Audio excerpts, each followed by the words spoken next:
Aujourd'hui, j'aimerais te parler d'un problème qu'on est tous amenés à rencontrer dans notre vie. Celui d'attendre de se sentir prêt pour commencer quelque chose. Bienvenue.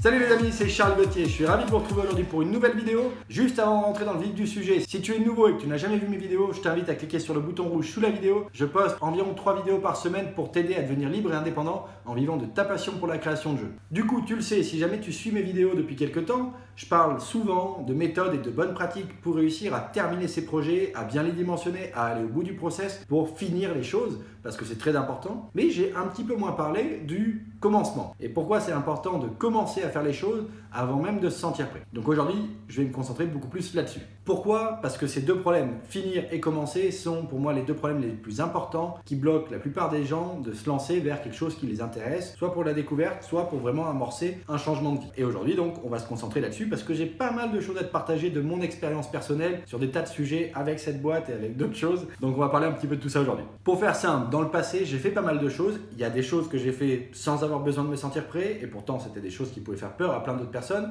Et inversement, il y a des choses pour lesquelles j'ai attendu de me sentir prêt pour me lancer, voire j'ai laissé beaucoup trop traîner et j'en suis ressorti un peu blasé ou triste ou frustré de ne pas m'être lancé plus tôt. Voilà, je vais te partager un petit peu tout ça. Globalement, j'ai fait une école d'ingé, donc j'ai fait une prépa pour intégrer cette école d'ingé et j'étais en première et terminale dans les 5 derniers de la classe, dans un lycée avec un bon environnement où on avait tous notre bac, j'avais cette chance-là. Mais bon, donc du coup, j'avais un peu de baobab dans les mains, j'étais pas le premier de la classe à travailler tout le temps, j'avais quand même un peu d'aisance, mais j'étais toujours en queue de peloton, je me laissais porter. Et du coup, c'était pas gagné pour moi d'avoir des études supérieures qui pouvaient me mener vers un joli bac plus 5 ou autre. Je savais pas trop encore ce que j'allais faire. J'ai eu la chance qu'on me donne l'opportunité d'aller en prépa. Dans un premier temps, en PCSI pour ceux qui connaissent, donc les prépas maths sup maths spé. Pourtant, je me sentais vraiment pas prêt pour le faire. Et j'y suis allé. Je me suis dit, go, c'est une opportunité pour moi. Je sais que je voudrais pouvoir intégrer une belle école d'ingé. Bah allez, je vais me mettre un coup de collier et je fonce. Je prends l'opportunité. Même si je suis pas prêt du tout par rapport à tous les autres camarades qui intégraient cette prépa et qui avaient eu des bien meilleures notes que moi au bac ou même dans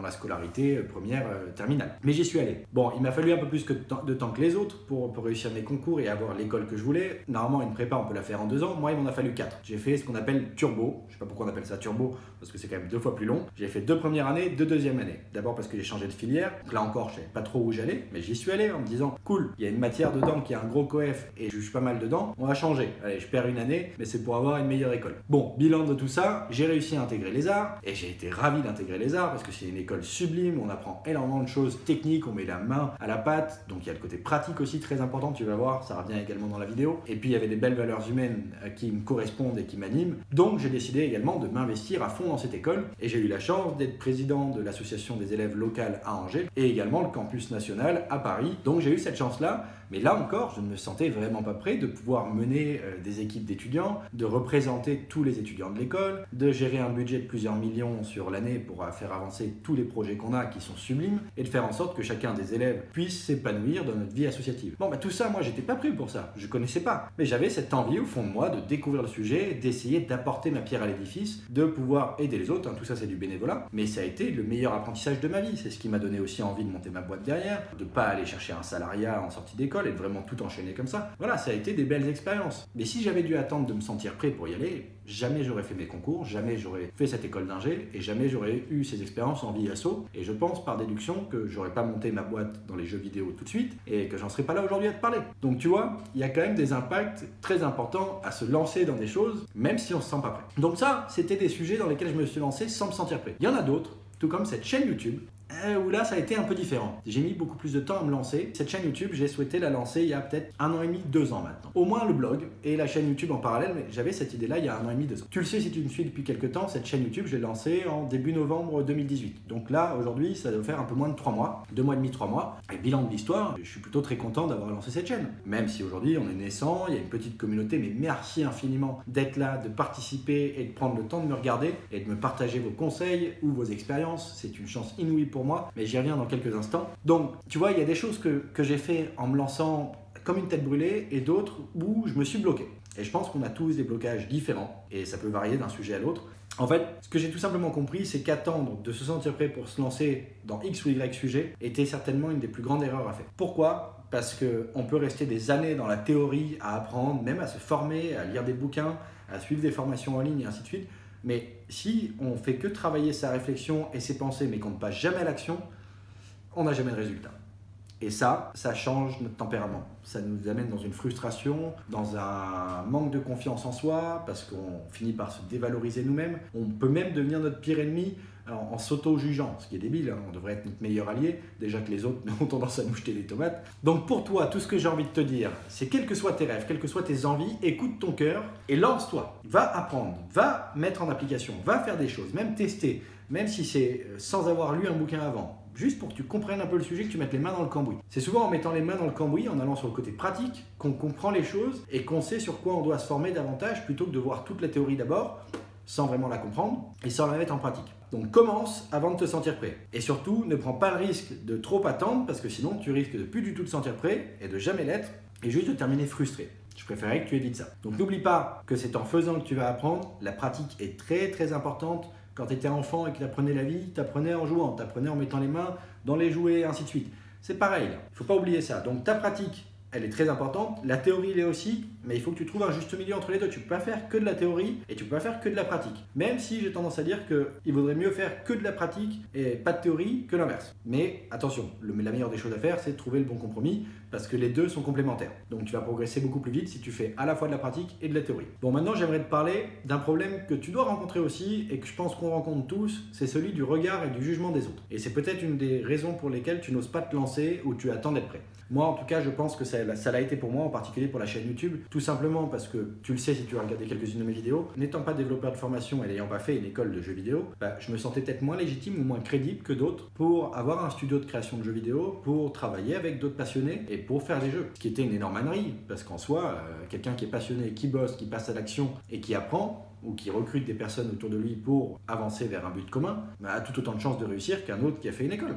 Il n'y a pas de problème dans la vie, il y a plein de manières d'apprendre et de se former. Mais j'avais, je pense, peur du regard des autres. Et aujourd'hui, avec les années passant, moi aussi grandissant, j'ai de moins en moins peur du regard des autres. Je respecte leur avis, chacun sa vie, chacun ses rêves, mais j'ai les miens. Et donc j'ai tendance à mettre un peu mes œillères et mes boules qui est.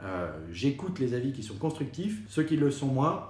Bah voilà, ok, on a des avis différents, on sera peut-être pas bons amis, mais tant pis, c'est pas grave, continue ta vie, je continue la mienne. Voilà, ça va pas m'anéantir au point de me dire, ok, je dois tout arrêter, oh, il y a eu un post, j'ai eu un avis négatif, j'ai eu un pouce rouge. Bon, tant pis, ça va pas m'empêcher de vivre. Moi, je prends du plaisir à partager ce que j'ai pu apprendre ou la démarche que j'ai. Et si en plus je peux t'aider ou vous aider à avancer vers votre rêve de créer des jeux, je pense que j'ai tout à y gagner. Je serai le plus épanoui en ce sens, parce que je me sens utile. Et ça, c'est le propre de l'homme aussi. On est des humains, on est des bêtes sociales. Donc c'est important d'avoir de l'interaction, mais attention, on vit aussi dans un monde complètement ouvert où on se fait tacler, où il y a des gens qui ont des avis différents du tien et ainsi de suite. Donc voilà, il y a des choses qui peuvent faire mal, mais il ne faut pas faire attention à ce regard et aux critiques des autres qui peuvent être très négatives. Tu as ton rêve, fonce vers ton rêve, tout simplement. Et tu le vois d'ailleurs pour la chaîne YouTube. J'étais pas prêt pour me lancer. Et d'ailleurs, je suis toujours pas excellent dans ce que je fais. Je bégaye, mes montages sont pas parfaits, ça manque de dynamisme, je suis pas très à l'aise encore devant la caméra. Mais ça progresse. Et si je passais pas à l'action pour faire 3 vidéos par semaine, je serais pas à l'aise. Je gagnerais pas, c'est ça. Je serais encore dans mon blocage, tout seul dans mon coin, à attendre de me sentir prêt. Donc tu vois, le retour, il est vraiment là. Plus tu fais, plus tu casses ces barrières psychologiques et plus tu as envie en plus d'en donner.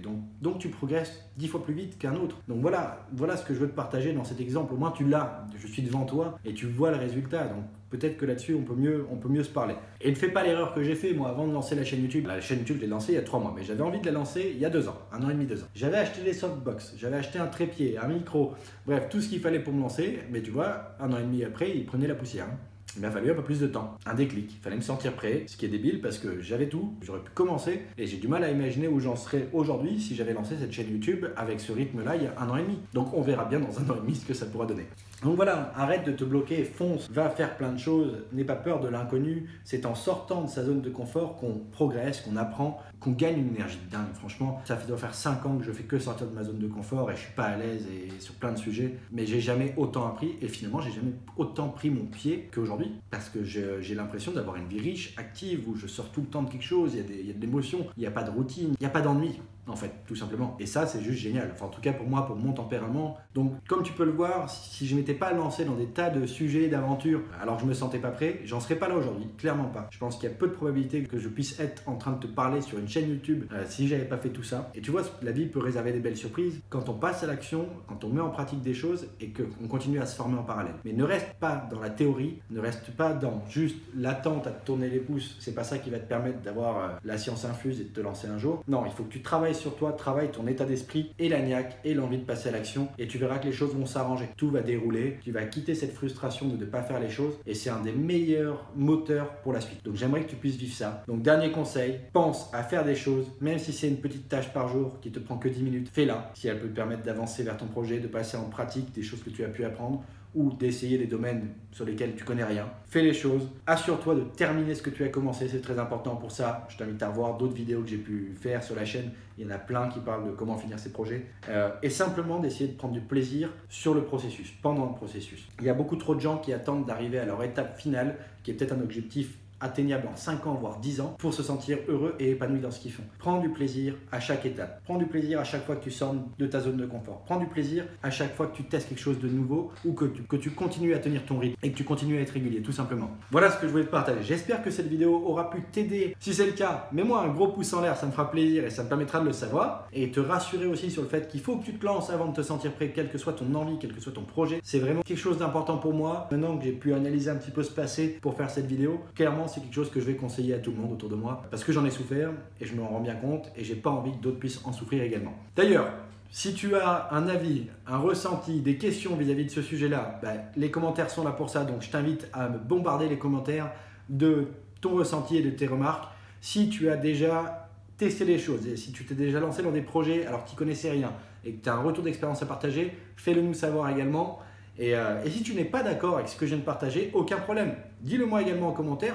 Je me ferai un plaisir d'échanger tout ça avec toi, qu'on en discute. C'est une discussion. Si tu n'es toujours pas abonné à la chaîne YouTube, mais que tu es encore là, un grand merci.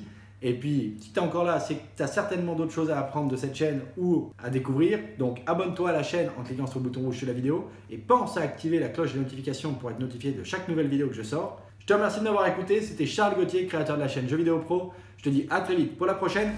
Ciao!